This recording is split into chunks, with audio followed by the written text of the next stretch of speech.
Thomas and the Jet Plane. Thomas the tank engine loves having buffers and a boiler that bubbles. He loves having wheels and a whistle that toots. But most of all, Thomas loves working on Sir Topham Hatt's railway. It was the day of the Sodor summer picnic. Sir Topham Hatt came with news of a special job for Thomas. "You are to collect children from the airport and take them to the picnic," he boomed cheerfully. Thomas was excited.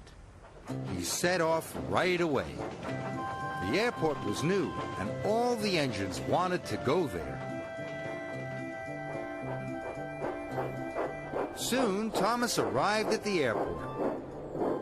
He was excited to see the control tower, the huge hangar, and the red and white striped windsock.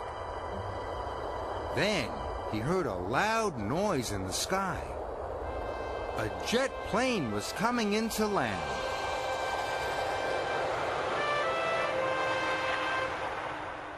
Thomas thought it looked very splendid.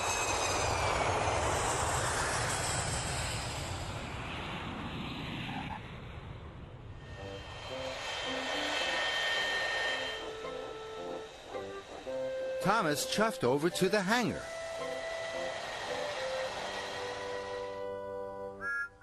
"Hello," peeped Thomas. "I'm Thomas, and I'm a tank engine." "Hello," said the plane. "I'm Jeremy, and I'm a jet plane." "It must be wonderful being able to fly," said Thomas. "It is," said Jeremy. "I can go anywhere I want. Flying is the most fun in the world." Thomas thought Jeremy was being boastful. "I like traveling on tracks," Thomas huffed. "I puff past farms and villages and see all the wonderful sights of Sodor." "Well, from the air, I see the wonderful sights of Sodor all at once," said Jeremy. Thomas felt upset. Then he saw the children. They were waiting on the platform. Thomas wished quickly over to collect them. "I never want to talk to a jet plane again," he huffed. Thomas puffed over to the picnic. He was happy to leave the airport behind. But when he turned a bend in the track, he had to stop at a signal. Thomas heard Jeremy taking off. And then Jeremy flew right over his funnel. "It's not fair," huffed Thomas. "Jet planes don't have to stop at signals."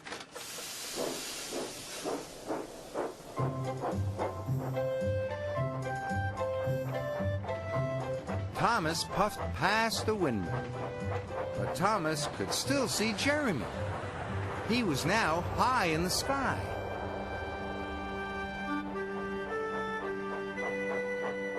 Suddenly, Thomas saw a cow on the tracks in front of him. "Jet planes don't have to stop for cows," Thomas puffed sadly.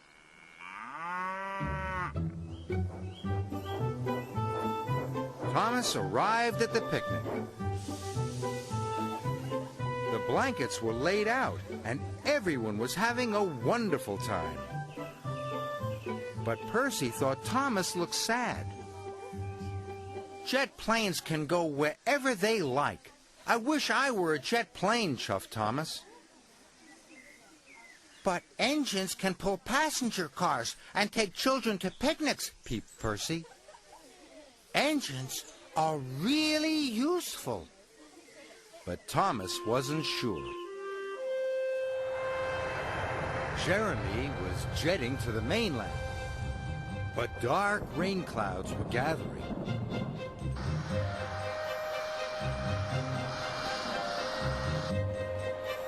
And Jeremy had to return to the airport.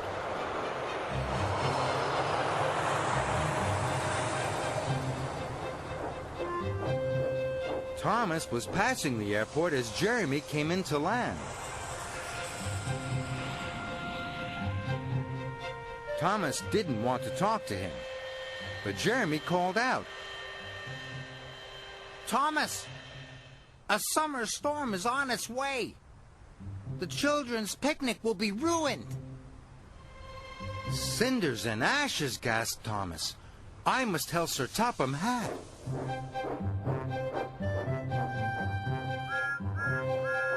Thomas reached the picnic just in time.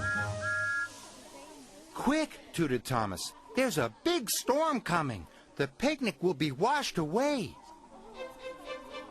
Everyone packed up the picnic as quickly as possible.